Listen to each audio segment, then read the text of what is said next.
Hi, this is Matthew Robert Payne. I've written and self-published 215 books on Amazon under the name Matthew Robert Payne, if you want to check that out.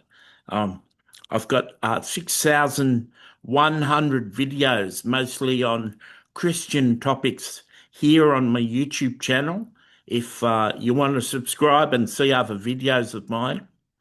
And one of my favorite topics at the moment, besides Christianity, is talking about Nicholas Fuentes.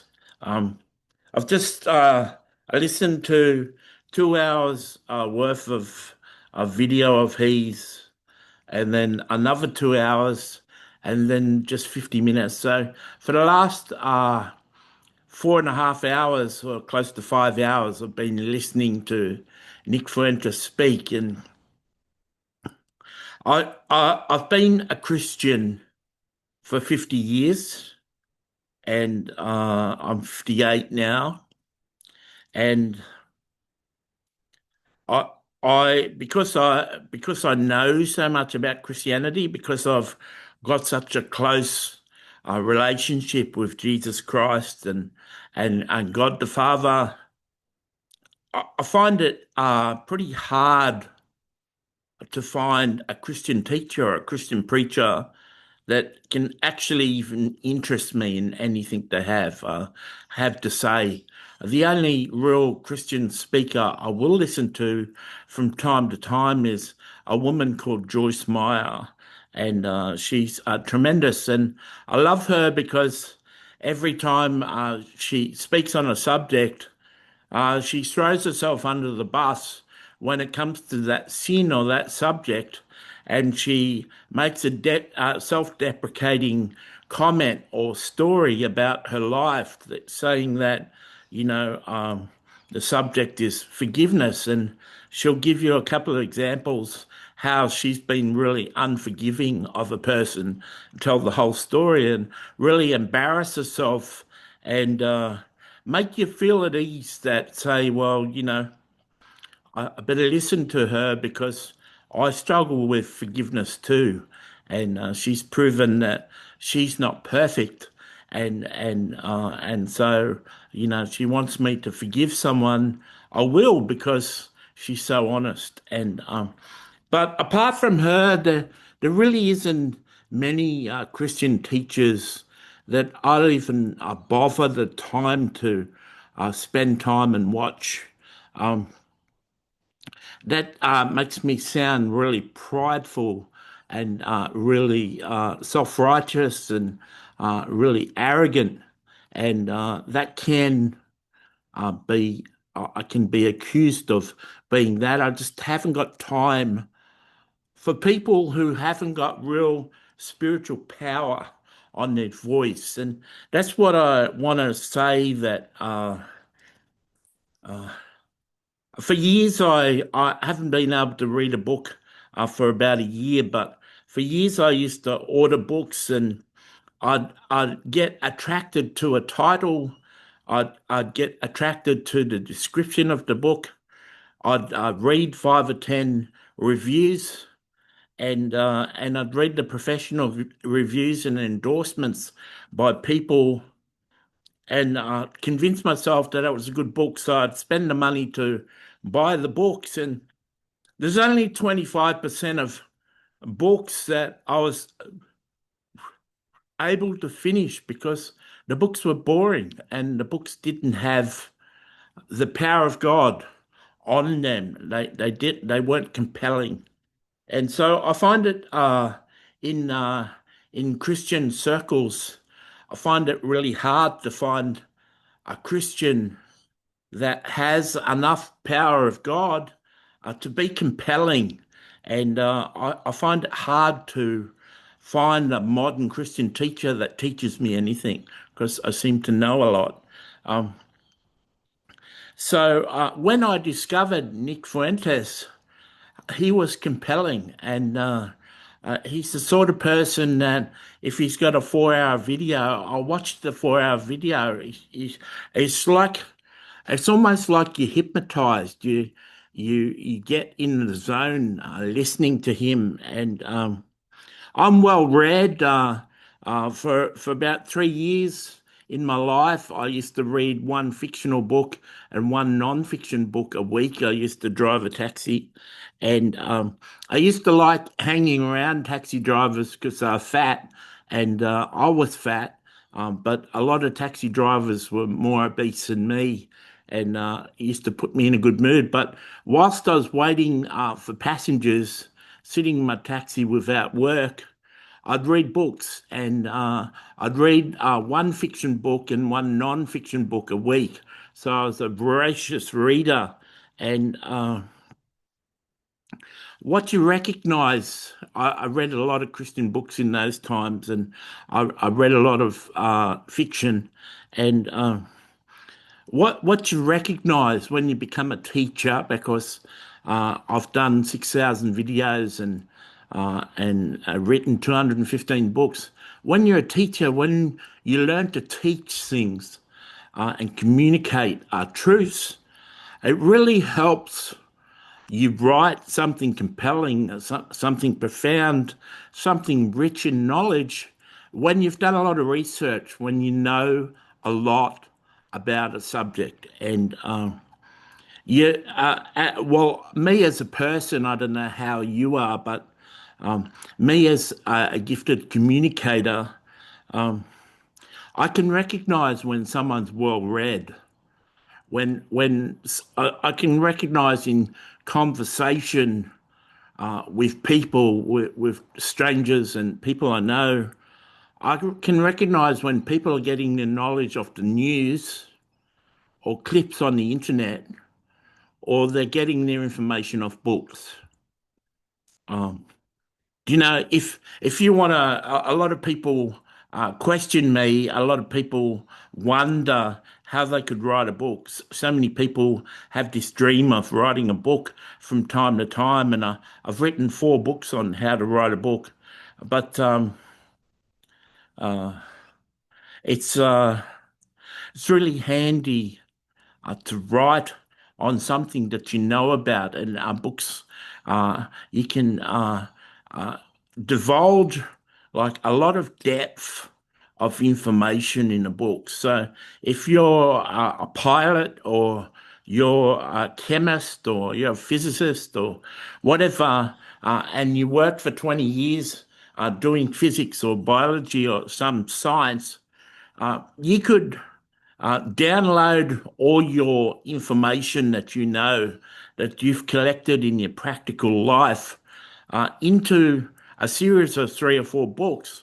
You could share really superior knowledge and in-depth information with people who've got an interest in that subject. And it's like a common theme of people when they've been blessed by God or they've been lucky in life.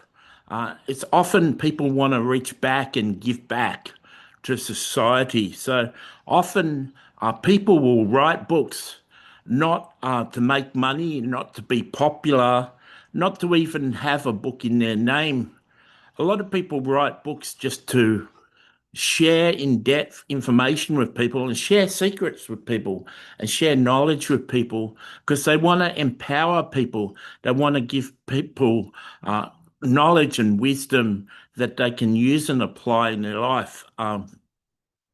So there's a lot of knowledge in the world.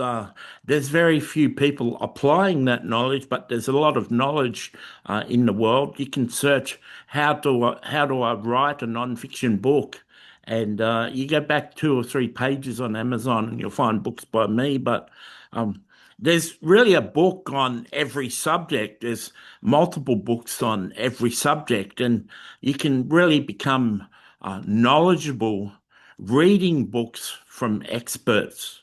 And so it's become really noticeable, to me at least, as I've listened to about 30 hours of Nick Fuentes, that he's well read, well studied, and he's been doing his podcast for 10 years, and he's cancelled on YouTube and Instagram and cancelled all over social media. He still hasn't got a YouTube account. Um, and I've tried to suppress him for years, but he's really compelling to listen to. He's more interesting to listen to than any other Christian I know besides Joyce Meyer. I find most Christians boring, but what's really self-evident is he's very intelligent. He's got a good use of the English language. He understands the meanings of way more words than me. Uh, he thinks things out. He thinks on his feet. He works things out. There's certain revelation and certain things he shares, a certain knowledge that he shares, and how he expresses himself. It's really self-evident that he's learned these things himself. He's read books, he's applied what he's learned from books, and discovered and formed for himself his own politics and his own ideas. He's very misunderstood, and he's one of the most quoted person on the internet. So many people have a YouTube channel, that they regularly just post 5-minute clips or 10-minute clips of Nick Fuentes and break it up and do commentary on what Nick says. And I don't watch the ones that have negative clips of Nick, but he's got a lot of supporters that make money on YouTube cutting up his videos, and he's got a lot of people that attack him on YouTube, but they're all going to his content, and I find him, the more I listen to him, the more I realise that he didn't come across this knowledge and this wisdom and this ability to speak and this ability to communicate and his ability to debate. He didn't come across it overnight. He's not a new person to the political sphere. He's not an apprentice. He's well versed. He's very experienced. He's very intelligent. He makes some great arguments. And if you listen to him enough, you'll realize the answer to every objection people have of him. I just listened to him speak for about an hour about Candace Owens and her case with Charlie Kirk's death, and he exposes her uh, and talks about that situation. And it was really compelling to listen to because I listened to most of what Candace Owens said and I was addicted to it. And seems like he says in this video that Erica Kirk had a meeting with Candace for 4.5 hours, and it seems that her lawyers said, "We're going to sue you for defamation if you don't stop." And that's his conclusion because she totally changed her tune the next day when she spoke about it. I find him compelling. I find him interesting. I find him well researched. I find him intelligent. I find him funny. I find him transparent and honest and well spoken. He's my most compelling person that I listen to. I try and tune in to him, and I'm in Australia, so we're a day after we're a day ahead of the United States. So his show on a Friday will air in Australia on his Thursday show in America will air in Australia on a Friday. I forget the time. I can't work out the time at the moment. I'm quite tired, but I miss him on the weekends when when he only has a Monday to Friday show. I find those 2 days hard to fill in my time. You may not know much about me at the moment. This may be the first video you've seen of me, but I've got a mental illness and I'm on a disability support pension. I don't have to work, and I make a couple of videos a day, but that's all I do. So I have this struggle to fill in my day and fill in the hours in between times when I sleep, and I try and be productive. And when Nick isn't on and I haven't got 2.5 hours worth of video to watch on a day, I find it harder to fill in the time in that day. So he really encourages me. So they're just some reasons why I listen to Nick.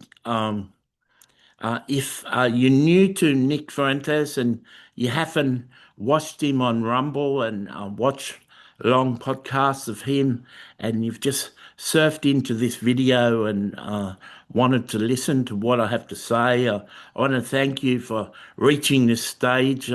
My set doesn't seem too professional, and I don't speak too professional, and I want to thank you for listening. But I really, if you don't know Nick well and you've never watched him for 2 hours, or you haven't been watching his show each day, I really encourage you to go into Rumble, join Rumble, and start listening to him, because he's very compelling.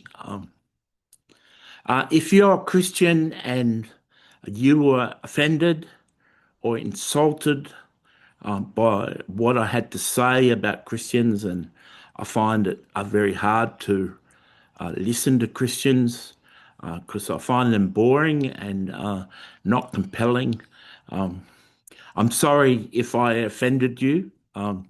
Perhaps you may want to pick up one of my books and read and find out some information at a greater level and a greater depth than you possibly have read before.